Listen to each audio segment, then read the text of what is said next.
자, 그 챗GPT의 오픈 AI에서 오늘자로 딥 리서치라고 하는 기능을 발표했습니다. 여기 그 날짜에는 2025년 2월 2일이라고 되어 있는데 우리는 2월 3일이지만 아직도 저쪽 나라는 2월 2일이기 때문에 그렇게 되어 있는 거고, 오늘 아침에 일본에서 발표를 했죠. 그 현지에서 거기 이제 팀들이 와서 저 이제 행사를 하고 있으니까. 자, 거기서 이제 발표를 한 거에 이제 딥 리서치라는 게 있는데, 이게 지금 뭐 하는 거냐 그러면, 자, 일단은 요거는 챗GPT 프로 사용자들한테만 지금 오픈이 되어 있고, 이 플러스나 이제 팀 플랜을 쓰는 사람들은 다음에 한다, 이렇게 되어 있거든요. 지금 이제 프로 버전에서만 쓰는데, 그것도 한 달에 이제 30만 원 이상 되는 거죠. 자, 그런 경우에 쓰는 건데, 자, 이거는 어떻게 하는 건지 간단하게 설명이 동영상에 나와 있거든요. 그럼 요 밑에 이런 딥 리서치라고 하는 창이 뜨고, 여기 보면은 조사 보고서를 만들어 달라. 소매업에 대해서 과거 3년 동안 어떤 식으로 변화가 되어 있는지, 그러면 이렇게 분리타고 테이블 형태로 보여달라. 그러면 이렇게 많은 측면들이 있는데 이 중에 뭘 해달라는 거냐 이렇게 물어보는 거예요, 자기가. 그러면은 몽땅 해달라 이거예요, 글로벌 관점에서. 그러면은 알겠다 그러면서 열심히 이제 자료를 보기 시작하면서 정리를 하는 거죠. 그 일반적인 사용법하고 똑같아 보이지만 사실은 얘는 이제 딥 리서치니까 인터넷을 굉장히 심층적으로 분석을 합니다. 그래서 이쪽에서 자료를 인터넷에 있는 웹 검색을 통해서 자료를 충분히 모으면서 하나하나씩 정리를 해나가는 거예요. 그리고 이제 이런 내용들은 시간이 많이 걸리고 좀 복잡하기 때문에 더 정교한 3O 모델 같은 거를 이제 활용을 할 거고, 앞으로도 이제 더 한다는 얘기죠. 그러면서 이 텍스트라든가 이미지라든가 PDF 같은 거를 다 정리해서 자료를 보여주겠다. 그러면 이게 앞으로 어떤 연구라든지 조사, 그 다음에 이제 과학적인 활동에서도 도움을 많이 줄 거라는 얘기를 하는 것이고, 이거는 그냥 바로 답을 그때그때 해주는 거라기보다는 그때그때 해주는 경우도 있는 것 같은데, 시연을 보니까 이 같은 경우에는 지금 굉장히 심층적으로 웹 데이터들을 검색하는 거기 때문에 여기 보면은 5분이나 30분이 걸릴 수도 있다, 이렇게 되어 있어요. 그래서 그동안에 딴 일 하고 있어라, 그럼 다음에는 알려주겠다, 이런 식으로 되어 있습니다. 그래서 굉장히 시간을 많이 소모하면서 쓰게 되는 겁니다. 그래서 이제 예를 들어서 여기 비즈니스 분야에서는 챗GPT4에서는 이런 질문을 했을 때는 이런 식으로 대답을 하고, 딥 리서치인 경우에는 그러니까 같은 질문이죠. 그러면 이런 식으로 대답을 만들어 주더라. 조금 더 체계적이고 그 다음에 개량적으로 더 많은 데이터들을 잘 보여주는 거죠. 좀 뻔한 얘기를 한다기보다는. 그 다음에 이건 또 정교하게 데이터를 많이 찾는 거죠. 그러니까 니들랜드 헤이스택은 이 건초 더미에서 바늘 찾기 이런 거잖아요. 그러니까 굉장히 구석에 숨어 있는 데이터들도 이런 식으로 해서 잘 찾아준다, 이런 말입니다. 정리를 해서. 그 다음에 여기는 이제 메디컬 리서치 부분에서도 이런 식으로 지금 정리가 되어 있는 거를 실제 딥 리서치에서는 이런 식으로 보여준다. 이거 차이는 데이터 양이 많고요. 그 다음에 정리가 잘 돼 있고, 그 다음에 이 내용들이 실제 인터넷에 있는 데이터들을 잘 뽑아서 정리한 거기 때문에 그 레퍼런스 차원에서도 쓸 수 있다는 거죠. 연구할 때는 참고문헌, 근거, 이런 상당히 중요하잖아요. 그럼 이제 뭐 내용도 방대하게 이렇게 설명이 되어 있는 것 같습니다. 내용은 제가 정확하게 잘 모르겠고, UX 디자인 같은 경우에도 지금 똑같이 질문을 한 거죠. 4O하고 딥 리서치하고. 그러면 얘는 이런 식으로 얘기를 해주는데, 얘는 딥 리서치는 이런 식으로 대답을 쭉 해주더라는 거예요.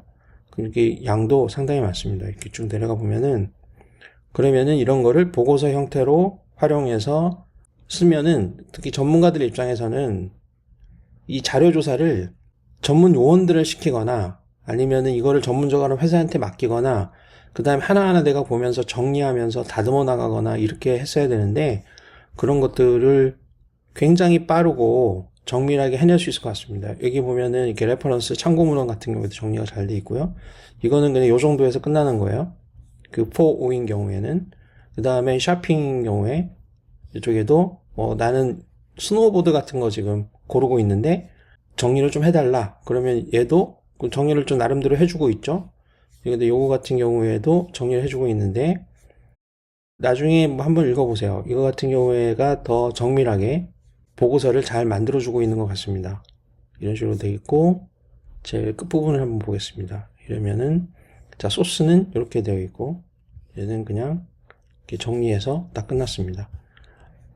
그리고, 일반적인 지식 같은 경우에, NFL 키커의 평균 은퇴 나이는 어떻게 되니? 이런 걸 물어보면, 얘도 지금 정리를 쭉 해주고는 있죠.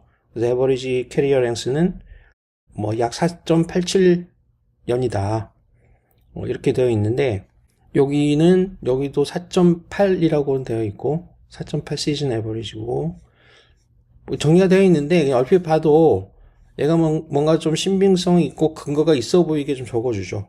이렇게 소스도 나와 있는데, 이게 실제로 나중에 링크가 잘 되어 있는지 하는 것들은, 자, 여기를 보면 알 수 있죠. 이렇게 보면은, 여기 아까 데모에서 보면은, 이렇게 질문을 하면, 이쪽에서 구체적으로 내가 할 활동에 대해서 잘 모르면 사람한테 한 번 더 물어보고, 그 다음에 이제, 그러면 이걸로 해 라고 해서 사람이 그 다음에 할 일을 확정을 해주면 뭔가 작업을 시작하는데, 요 오른쪽에 보면 이 근거가 되는 홈페이지들, 웹 정보들을 다 보여주잖아요. 지금 나오겠죠? 그럼 이제 이쪽에 이런 정보들을 다 보여주고 있기 때문에 이게 활동, 내가 무슨 일을 하고 있는지, 그 다음에 어떤 근거 자료를 찾고 있는지 이쪽에 다 정리가 되기 때문에 이런 자료들을 볼 때 이런 식으로 보는 것보다 이쪽에 딥 리서치를 통해서 보는 게 더 정밀하면서 근거 있게 자료를 볼 수 있을 것 같습니다. 그 다음에 이거는 어떻게 작동하느냐, 이런 거는 뭐 우리가 사실 알 필요는 없죠. 연구하시는 분들은 필요한 거겠지만 잘 만들어 놨겠죠. 그리고 여러 가지 뭐 정확도라든가 이런 식으로 이제 테스트하는 것들이 있는데, 이 테스트도 테스트의 유형이나 종류는 다 링크를 해놨어요. 그래서 이게 이런 형태로 하는 테스트구나 다 알 수 있게 해놨고, 여기 보면은 이제 모델이 정리가 되어 있고, 정확도를 보게 되면 요 오픈 AI 딥 리서치가 점수가 제일 높은 거, 상당히 높게 나와 있죠. O1에 비해서도.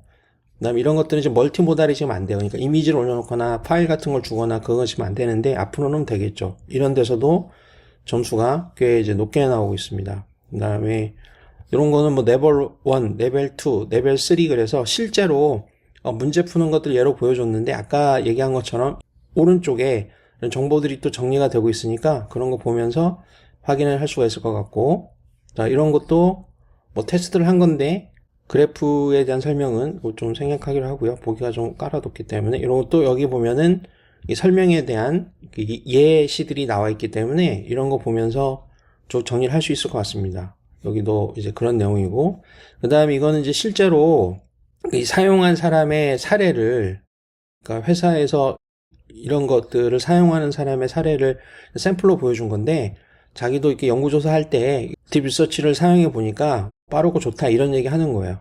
그리고 이제 한계라고 하는 거는 인공지능 한계가 그렇죠. 아무리 인터넷에 있는 자료를 모아온다 하더라도 좀 부정확한 자료가 있을 수도 있고, 그 다음에 할루시네이션이라고 그래서 이제 거짓말, 환각 증세가 일어나는 거는 어쩔 수 없는데, 이런 거는 이제 앞으로 적절하게 처리를 할 것이고, 그 다음에 인터넷에 있는 자료라는 게 다 신뢰성이 높은 자료만 있는 게 아니잖아요. 그러니까 그런 것들도 좀 걸러낼 수 없는 부분이 있을 수도 있기 때문에 그런 이제 불확실성에 대해서도 좀 관심을 가지고 좀 파악해 볼 필요가 있고, 근데 앞으로 점점 더 이런 게 사용량이라든지 그 다음에 정보들이 누적이 되면 뭐 개선이 되겠죠. 그리고 아까 제일 처음에 얘기한 것처럼 지금 현재는 프로 유저들한테만 액세스가 되고 있고, 이것도 한 달에 100쿼리만 돼 있어요. 한 달에 100개. 그 다음에 플러스 유저나 팀 유저인 경우에는 나중에 보고 하겠다는 거죠. 여기는 이제 타임라인은 나와 있지 않은 것 같습니다. 그 다음에 지금도 보면은 일반적인 뭐 O1이나 이런 모델을 쓴다 하더라도 뭐 속도나 이런 거에 좀 문제가 있죠. 근데 이런 거 같은 경우에는 좀 심층적으로 하면서 시간도 많이 걸리고 용량도 많기 때문에 그 시간이나 이런 리소스를 활용하는 한계가 어떻게 극복될지는 잘 모르겠습니다. 자, 그 다음에 이제 앞으로는 어떻게 할 거냐? 좀 더 잘 하겠죠. 그래서 나중에 이런 오퍼레이터 같은 경우에도 지금 프로 유저들한테만 하고 있는데, 그런 에이전트성으로 해서 누구든지 그 실제 생활에서 활용할 수 있는 자료들을 인간이 개입하지 않고 스스로 해낼 수 있는 그런 세상이 되겠죠. 이거는 이제 오늘 아침에 실제 오픈 AI의 그 연구원들이 데모를 하면서 발표하는 영상입니다. 일본에서. 그래서 시연을 해준 건데요. 그래서 아무튼 이런 형태가 생겼기 때문에 앞으로 이런 분야에서 이런 용도의 기능이 필요한 사람들한테 도움이 많이 될 텐데, 또 하나는 이런 언어 모델들이 오픈소스화 되거나 아니면 그걸 API를 통해서도 쓸 수 있는 환경이 잘 갖춰지면 이런 딥 리서치는 일종의 활용하는 거잖아요. 이런 거 관련된 제3의 기업이나 우리나라도 벤처 기업들도 많거든요. 이런 기업들이 이렇게 연구하는 방법, 이것도 검색 엔진에 우리가 접속을 해서 거기에는 데이터를 다시 가져와서 정리하고 하는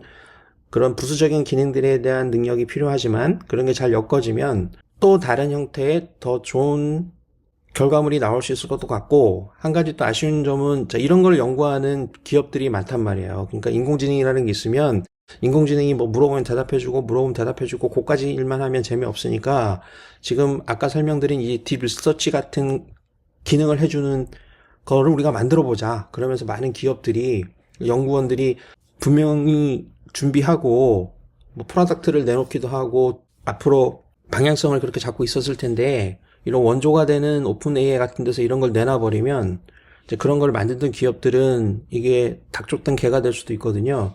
그래서 이런 방향성들을 잘 보고 있다가 우리가 이제 앞으로 이런 식으로 좀 나가야 되겠다 하는 것들을 좀 정리할 때에도 좀 참고할 수 있도록 하는 게 좋을 것 같습니다. 그래서 아무튼 오늘은 오픈 AI에서 딥 리서치라고 하는 기능이 새로 나왔기 때문에 요거 한번 확인을 해봤습니다.